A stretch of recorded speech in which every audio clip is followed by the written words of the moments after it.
नमस्कार, hornbill TV में आपका स्वागत है और मैं आपके साथ प्रिया बिस्ट। बुलेटिन की शुरुआत करते हैं।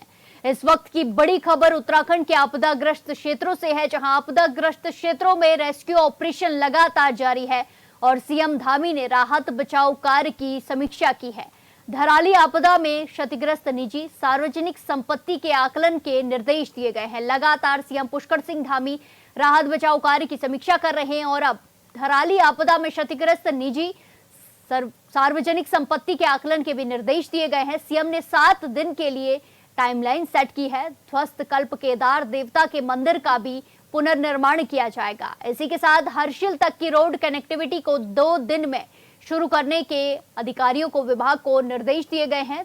धराली के आपदा प्रभावितों का किया जाएगा बेहतर विस्थापन। सीएम की ओर से अपील की गई है कि किसी भी नकारात्मक भ्रामक प्रचार से बचने की अपील की गई है। बड़ी खबर आपको बताई जा रही है, जहां लगातार धराली में आपदा प्रभावितों का बेहतर विस्थापन के लिए निर्देश मुख्यमंत्री दे रहे हैं और इसी के साथ लोगों से अपील भी कर रहे हैं कि नकारात्मक और भ्रामक प्रचार से बचें। बड़ी खबर आपको बताई जा रही है, जहां लगातार रेस्क्यू ऑपरेशन चल रहा है और इसी के साथ 2 दिन में हर्षिल तक की रोड कनेक्टिविटी को शुरू करने के सीएम पुष्कर सिंह धामी ने निर्देश दिए हैं और ध्वस्त कल्प केदार देवता के मंदिर का भी पुनर्निर्माण किया जाएगा। सीएम ने 7 दिन की टाइमलाइन दी है अधिकारियों को और जल्द से जल्द रेस्क्यू ऑपरेशन करने के निर्देश भी दिए गए हैं और इसी के साथ आपदा में क्षतिग्रस्त निजी और सार्वजनिक संपत्ति के आकलन भी अधिकारियों को निर्देश दिए गए हैं।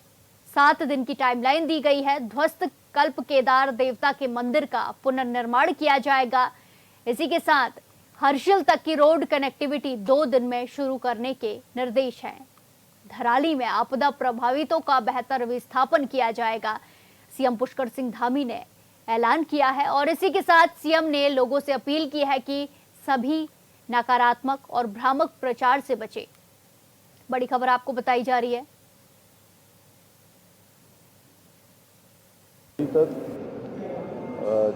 जो रेस्क्यू अभियान चला है, सभी लोगों ने उसमें अच्छा समन्वय किया है।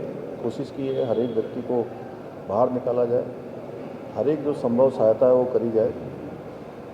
उसके तहत लगभग अभी तक 1200 से अधिक लोगों को हेली सेवा के माध्यम से रेस्क्यू किया गया और अभी भी हेली सेवा हमारी चल रही है।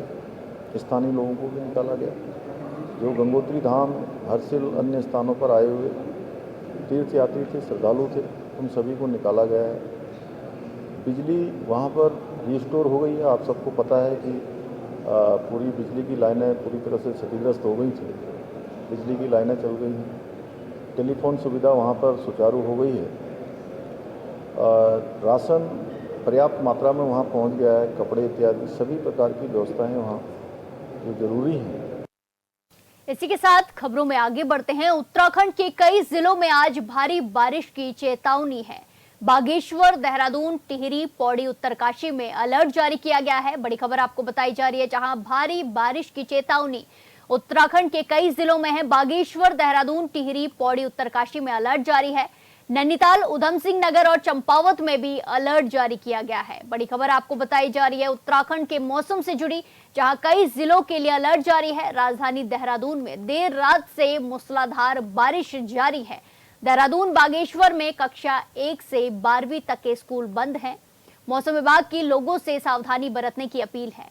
इस खबर पर ज्यादा जानकारी के साथ सीधे जुड़ेंगे संवाददाता अमित रतूड़ी से। अमित, जिस तरीके से एक बार फिर से मौसम ने करवट ली है और लगातार देहरादून कहें या दूसरे जिलों में बरसात देखने को मिल रही है और स्कूल भी बंद हैं, क्या कुछ देखने को मिल रहा है?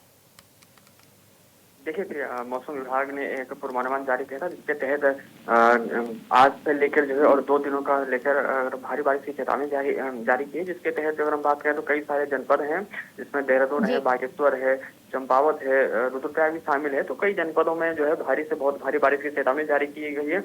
वहीं इसको मद्देनजर हम बात करें तो कुछ जिलों में, जिसमें देहरादून शामिल है और बागेश्वर शामिल है, वहाँ पर कक्षा 1 से लेकर 12वीं तक के स्कूलों को जो है आज बंद रखा गया है, ताकि कोई भी अपनी घटना ना होने पाए। अगर हम देहरादून की बात करें तो देहरादून में बीते रात से लगातार मूसलाधार बारिश हो रही है। जिससे कहीं ना कहीं इसके साथ साथ जो अन्य जनपदों में बारिश हो रही है तो कहीं ना कहीं जो जनजीवन है वो कहीं ना कहीं प्रभावित हुआ है। जी जो नदी किनारे जो लोग रहते हैं, खासकर हम बात करें तो गंगा के का जल स्तर बढ़ा हुआ है। बागेश्वर की बात करें तो बागेश्वर में सरयू का जल स्तर बढ़ा हुआ था। ऐसे में संबंधित जो आपदा प्रबंधन विभाग है उन्होंने संबंधित जिलाधिकारियों को ये कहा है कि आप अपने संबंधित जनपदों में एहतियाती तौर पर लोगों को अलर्ट रखें, अलर्ट मोड पर रखें। साथ साथ जो पुलिस प्रशासन है उनके जरिए भी लोगों को जो है नदी नालों के किनारे जाने से को ना जाने के लिए हिदायत दी जा रही है, कोई भी अप्रिय घटना ना होने पाए। लेकिन जिस तरीके से बीते 2 या 3 दिन से अगर बात करें तो मौसम जो मिजाज था वो सामान्य था, बारिश नहीं हो रही थी। लेकिन बीते रात से जिस तरीके से पहाड़ी जनपदों के साथ साथ देहरादून में जो बारिश हो रही थी उससे कहीं ना कहीं फिर से मौसम ने करवट बदली है और लगातार जो बारिश है उससे कहीं ना कहीं लोगों का जनजीवन प्रभावित हुआ है। और जिसको लेकर साथ साथ जिस तरह से मौसम विभाग की बात हो या फिर मुख्यमंत्री की खास करके हम बात करें तो उन्होंने भी पूर्व में भी निर्देश दिए थे कि आपदा को लेकर या मौसम के भविष्यवाणी को लेकर जो है सभी लोग जो जनपदों के जो जिलाधिकारी है वो अलर्ट मोड पर रहें। और स्कूलों में जहां पर किसी भी जनपद के जिलाधिकारी लगता है कि वहां पर अगर बारिश की ज्यादा संभावना होने के मद्देनजर कोई स्कूलों में अगर छुट्टी होनी है तो वहां पर आवश्यक। जी बिल्कुल अमित, जिस तरीके से मौसम विभाग की तरफ से अलर्ट जारी किया गया है, ऐसे में ये अलर्ट सिर्फ आज के लिए है या फिर आगे आने वाले दिनों के लिए भी ये अलर्ट जारी किया है कि भारी बारिश की संभावनाएं हैं? देखिए प्रिया, अगर हम आप बात करें तो आज जो कल के लिए अलर्ट जारी किया गया है। दूसरी तरफ एक बड़ा अपडेट आपको दे दूं कि चमोली जनपद में जो है 15 जुलाई तक के लिए जो है मौसम विभाग ने एक भारी बारिश का अलर्ट जारी किया है, जिसके मद्देनजर कल देर रात जो वहाँ के डीएम है जिलाधिकारी संदीप तिवारी ने जो है चमोली जनपद में ट्रैकिंग पर जो है, क्योंकि वहाँ पर ट्रैकिंग के बहुत सारे एक पर्यटक स्थल होते हैं तो वहाँ पर ट्रैकिंग पर लोग जो जाने वाले पर्यटक हैं उस पर रोक लगाई गई है 15 जुलाई तक के लिए, ताकि जो भारी बारिश का वहाँ पर पूर्वानुमान जारी किया गया है मौसम विभाग की तरफ से आज से लेकर 15 तारीख को लेकर चमोली जनपद में, तो वहां पर ट्रैकिंग पर जो है रोक लगाई गई 15 जुलाई को लेकर। तो ऐसे में देखा जाए तो जिस तरीके से मौसम का मिजाज बदला हुआ है, दूसरी तरफ हम बात करें प्रिया तो जिस तरीके से पहाड़ी जनपद में बारिश हो रही है, जिस तरीके से धराली में जो देवी आपदा है तो वहां पर भी कहीं ना कहीं मौसम के बिगड़े हुए मिजाज से जो हेली सेवा है, हेलीकॉप्टर है, उनको भी रेस्क्यू करने में परेशानी हो रही है, वो भी रोके गए हैं। तो ऐसे में कहीं ना कहीं जहाँ आपदा में जहाँ पर जो जिनको आपदाग्रस्त जो क्षेत्र वहां पर जो रेस्क्यू में दिक्कत हो रही तो वहीं जो मैदानी जनपद देहरादून हो, उधम सिंह नगर हो, तो यहाँ पर लगातार जो बारिश से जो नदी नाले हैं। बिल्कुल अमित, आप हमारे साथ इसी तरीके से बने रहिए, आपसे जानकारी साझा करेंगे। इसी के साथ खबरों में आगे बढ़ते हैं। बड़ी खबर उत्तरकाशी से है, जहां उत्तरकाशी में रेस्क्यू ऑपरेशन के बीच बड़ी खबर सामने आई है। संयुक्त सचिव गौरव को उत्तरकाशी अटैच किया गया है। 10 दिन के लिए डीएम कार्यालय किया गया है अटैच। सीएम पुष्कर सिंह धामी का ये बड़ा फैसला देखने को मिला है, जहां उत्तरकाशी में लगातार रेस्क्यू ऑपरेशन चल रहा है और इसी बीच बड़ा फैसला मुख्यमंत्री पुष्कर सिंह धामी ने लिया है, जहां संयुक्त सचिव गौरव को उत्तरकाशी के लिए अटैच किया है। 10 दिन के लिए डीएम कार्यालय उत्तरकाशी में अटैच किया है। सीएम पुष्कर सिंह धामी ने यह बड़ा फैसला लिया है। उत्तरकाशी में लगातार रेस्क्यू ऑपरेशन चल रहा है, लोगों को सकुशल घर तक पहुंचाया जा रहा है। तो अभी एक और खबर बड़ी सामने आई है, जहां संयुक्त सचिव गौरव को उत्तरकाशी अटैच कर दिया गया है। 10 दिन के लिए डीएम कार्यालय के लिए अटैच किया। सीएम पुष्कर सिंह धामी ने यह बड़ा फैसला लिया है, जहां संयुक्त सचिव गौरव को उत्तरकाशी अटैच कर दिया गया है। 10 दिन के लिए उन्हें उत्तरकाशी के लिए अटैच किया गया है। कार्यालय को 10 दिन के लिए उत्तरकाशी अटैच किया है।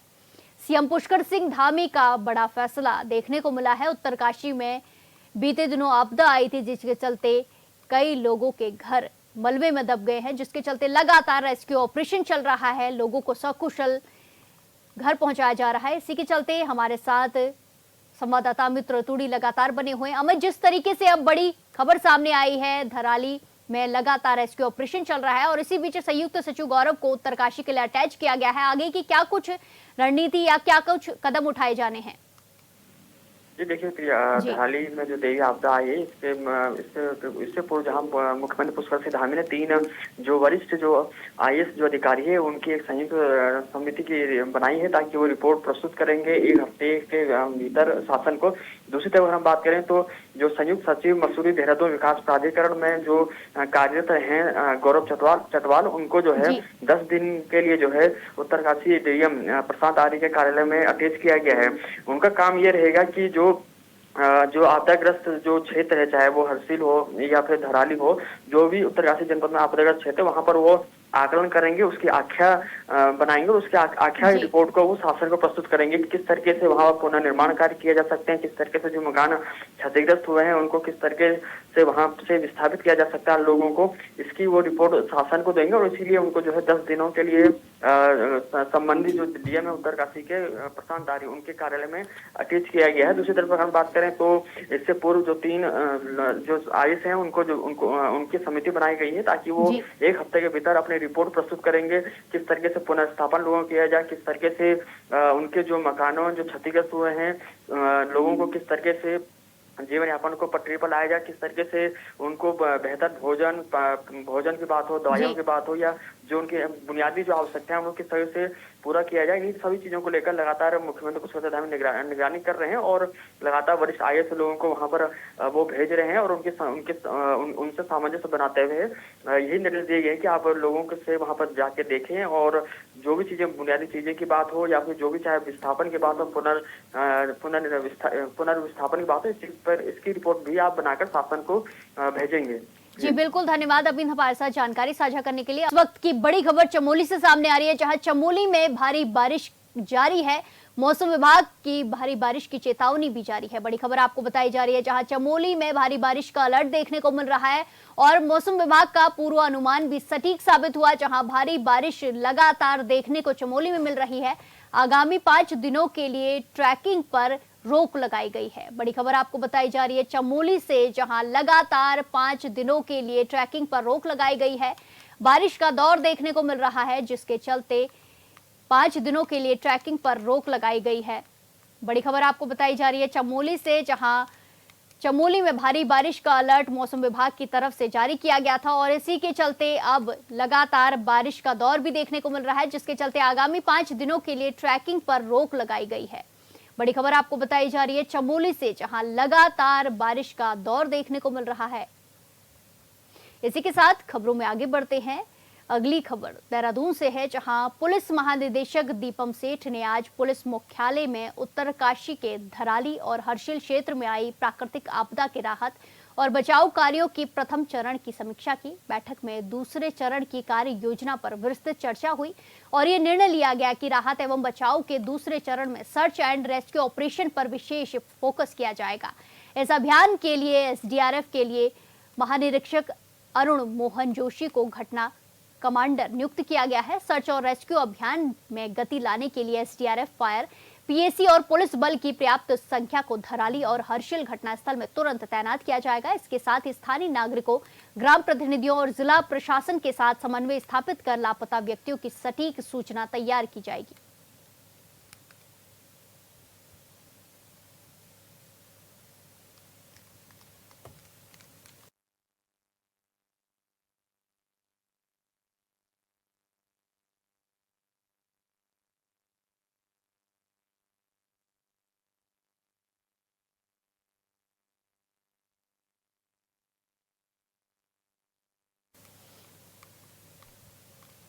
इसी के साथ खबरों में आगे बढ़ते हैं। चमोली के डिम्मर गांव को आदर्श संस्कृत गांव घोषित करने पर आयोजित कार्यक्रम का सूबे के मुख्यमंत्री पुष्कर सिंह धामी ने वर्चुअली शुभारंभ किया।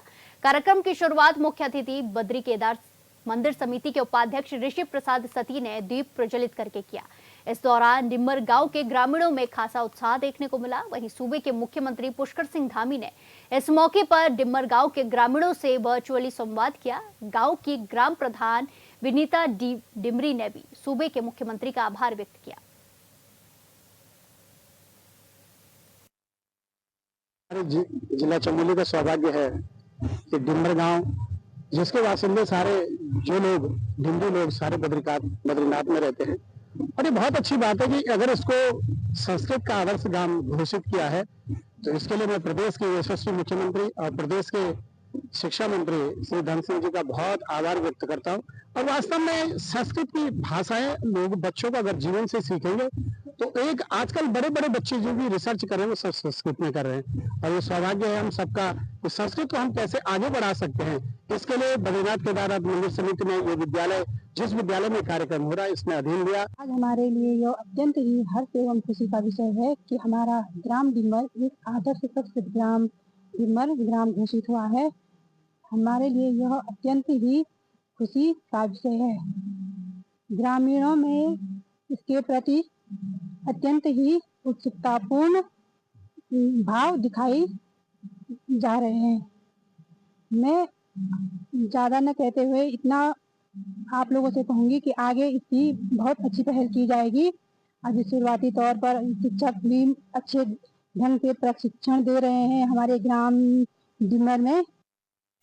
इसी के साथ खबरों में आगे बढ़ते हैं। मुख्यमंत्री पुष्कर सिंह धामी ने राजकीय प्राथमिक स्कूल भोगपुर देहरादून में आयोजित कार्यक्रम में प्रतिभाग कर राज्य के 13 जिलों के 13 आदर्श संस्कृत ग्रामों का शुभारंभ किया। इस मौके पर मुख्यमंत्री ने वर्चुअली कार्यक्रम में जुड़कर नैनीताल के पांडे गांव में संस्कृत ग्राम का भी शुभारंभ किया। मुख्यमंत्री ने कहा कि राज्य सरकार भविष्य में इन सभी आदर्श संस्कृत ग्रामों में संस्कृत भवनों के निर्माण के साथ ही राजकीय प्राथमिक संस्कृत स्कूलों की भी स्थापना करेगी। माननीय मुख्यमंत्री जी और माननीय मंत्री जी का बहुत बहुत आभारी हूँ कि उन्होंने संस्कृत विद्यालय जो 13 आदर्श गांव बनाए हुए हैं उसमें नैनीताल विधानसभा का जो कोटाबाग का पांडे गांव है उसको लिया गया है। तो मैं बहुत बहुत आभार और धन्यवाद प्रकट करती हूँ कि आपने नैनीताल विधानसभा का पांडे गांव को चुना, जिसमें कि संस्कृत को द्वितीय भाषा का जो एक दर्जा दिया गया है उत्तराखंड में। मैं माननीय मुख्यमंत्री जी और माननीय मंत्री जी की आभारी हूँ। बहुत खुशी की बात है हमारे लिए कि 13 जनपदों में नैनीताल में जो चयन किया गया है वो पांडे गांव में किया गया है। और माननीय मुख्यमंत्री जी ने खुद ही कहा है अभी अपने वक्तव्य में कि भाई जहाँ जहाँ हमारे विद्यालय खुले हुए हैं उनको हम कहीं पर जमीन चयन हो जाएगी तो उन विद्यालयों को नया बनाएंगे। तो पूरा जब नया सिस्टम बनेगा उसका तो सभी कुछ अच्छा होगा, मुझे ऐसी आशा है। बाकी विद्यालय की बात जहाँ तक आप कह रहे हैं, विद्यालय में भी देख रही हूँ कि काफ़ी इसमें जो है पुराना हो चुका है, जीर्ण शीर्ण अवस्था में है। हमारी पूरी कोशिश रहेगी कि इस विद्यालय के लिए भी हम लोग कुछ ना कुछ लेकर आएंगे और कुछ ना कुछ इसको ठीक करने का, मरम्मत करने की, इसको अच्छा बनाने की कोशिश करें। हर्ष का विषय है कि पूरे नैनीताल जनपद में मेरे ग्राम पांडे गांव को आदर्श संस्कृत ग्राम घोषित किया है। माननीय मुख्यमंत्री जी का तहे दिल से हार्दिक अभिनंदन और आभार व्यक्त करती हूँ। और इसमें देखा आपने कई संस्कृत विद्यालयों के हमारे प्राचार्य बच्चे सभी आए थे और जो यहाँ पर प्रशिक्षक हैं जो बच्चों को पढ़ा रहे हैं, दीपक जो है यहाँ पर, ये बहुत अच्छे से पठन पाठन यहाँ पे कर रहे हैं। लेकिन अभी ये बुनियाद रखी गई है। अभी इसमें बहुत कुछ होना है, जैसे उसमें बिल्डिंग की व्यवस्था नहीं है अभी, और इसके लिए हमें ज़मीन की आवश्यकता पड़ेगी। कई चीज़ें हैं, इसके लिए हम प्रयासरत रहेंगे कि कहीं पर भी हमें कहीं वर्ग 4 की ज़मीन है या कोई दानदाता अपनी अगर ज़मीन हमें दे देता है, वहाँ पर हम विद्यालय भवन का निर्माण करेंगे। आज देहरादून स्थित एक निजी होटल में भारत भारती द्वारा प्रांतीय संस्कृति संगम का आयोजन किया गया। कार्यक्रम का शुभारंभ कैंट विधायक सविता कपूर और गणमान्य अतिथियों द्वारा दीप प्रज्वलित कर किया गया। इस दौरान कई सांस्कृतिक प्रस्तुतियां भी प्रस्तुत की गई। कैंट विधायक सविता कपूर ने भारत भारती संस्था द्वारा आयोजित कार्यक्रम की सराहना की। उन्होंने कहा कि ऐसे कार्यक्रमों से भारत की कई संस्कृतियों के दर्शन होते हैं, तो वहीं हम अपनी संस्कृति से भी जुड़ते रहते हैं। वहीं दून डिफेंस एकेडमी के एमडी संदीप गुप्ता ने कहा कि भारत भारती का ये प्रयास सराहनीय है। वहीं भारत भारती के उत्तराखंड अध्यक्ष संदीप ने जानकारी देते हुए बताया कि ऐसे ही देवभूमि उत्तराखंड में संस्था का ये प्रथम प्रयास है। संस्था की राष्ट्रीय कार्यकारिणी ने बीते 22 जून 2025 को एकता नगर गुजरात में देवभूमि उत्तराखंड इफाई की कट से सराहना की है।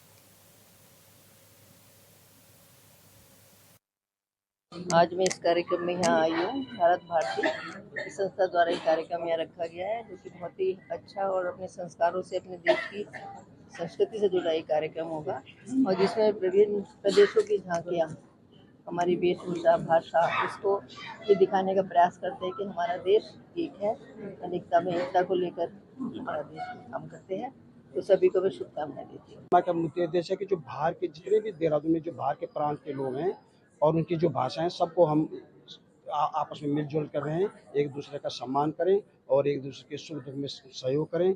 और मतलब हम हमेशा ये रहें कि हम सनातनी, हम साथ। सबसे पहले मैं तो ये जो एक कार्यक्रम की रूपरेखा है, भारत भारती का जो उद्देश्य है कि सबको एक करना। आज देख रहे हो कि पूरे विश्व पटल पर उथल पुथल चल रही है, हिंदुस्तान में भी उथल पुथल चल रही है, आपस में लोग लड़ रहे हैं, झगड़ रहे हैं, मालूम नहीं क्यों। तो वो एक इस मंच पे सबको एक लेके आने की कोशिश कर रहे हैं, प्रयास कर रहे हैं।